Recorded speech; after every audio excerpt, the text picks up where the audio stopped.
জয় শ্ৰীৰাম। সকলো ভক্তই ভালে আছে বুলি আশা কৰিছোঁ। অম্বুবাচীৰ আগত কিছু ভিডিঅ' বনাম বুলি মই কৈছিলোঁ, সেইটো কাৰণে আজি আহিছোঁ সৰু এটা ভিডিঅ' লৈ। অম্বুবাচীৰ আগতেই অম্বুবাচীৰ বিষয়ে দুই এষাৰ কথা ক'ম বুলি মই ৰাইজক সেইদিনাখন কৈছিলোঁ। আজি আহিছোঁ অম্বুবাচীৰ বিষয়ে দুই এষাৰ কথা ক'বলৈ।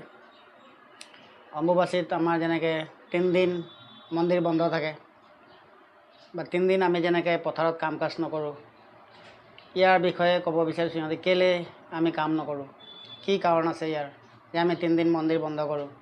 আজি কামাখ্যাত ইমান ডাঙৰ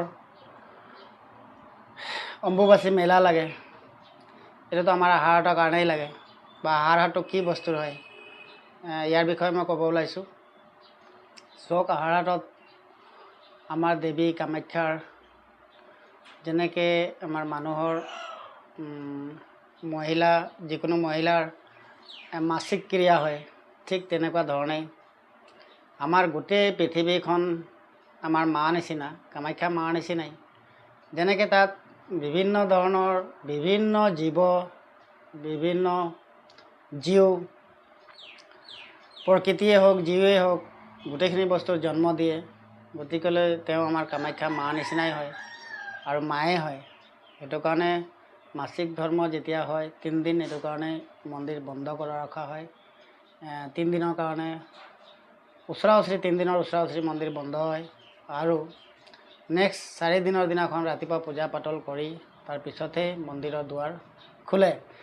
আৰু আমি 3 দিনৰ পাছতহে আমি যি পথাৰৰ হওক বা বাৰীৰে হওক বা ঘৰত যিখিনি আমাৰ কাম কাজ আছে, কোৰ মৰাৰ পৰা হাল বোৱাৰ পৰা আদি কৰি আমি এইবোৰ বন্ধ ৰখা হয়, আমি বন্ধ ৰাখোঁ।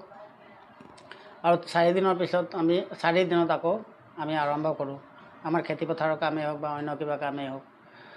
ঠিক তেনেকুৱাই কথা। সেইটো কাৰণেই আমাৰ অম্বুবাচী লাগে। আৰু অম্বুবাচী বুলি ক'বলৈ গ'লে বহুত মানুহে আমাৰ গমেই নাপায় অম্বুবাচী কি বস্তু হয়। অম্বুবাচীটো বিশেষকৈ গুৱাহাটী কামাখ্যাত অম্বুবাচীৰ এটা মেলা লাগে, যিটো আহাৰ হাতৰ যিটো অম্বুবাচী বুলি কয়। এইটো বহুত ডাঙৰ মেলা হয়, গোটেই দেশ বিদেশৰ পৰা মানুহ প্ৰজাতি তালৈ আহে। বহুত সাধু সন্ত যিবিলাক আছে, বহুত যিবিলাক মানে শিক্ষিত সন্ত আছে, উন্নত বেদৰ যিবিলাক মানে সন্ত আছে, তেওঁবিলাক চব তালৈ কামাখ্যাত অম্বুবাচীত চব মেলালৈ আহে, চবেই আগভাগ লয়। আৰু সিহঁতি কামাখ্যা অম্বুবাচী মেলাটো হৈ গ'ল আপোনাৰ তন্ত্ৰৰ মেলা বুলি, ইয়াক তন্ত্ৰৰ মেলা বুলিও কয়, তন্ত্ৰ মন্ত্ৰৰ মেলা বুলি কয়।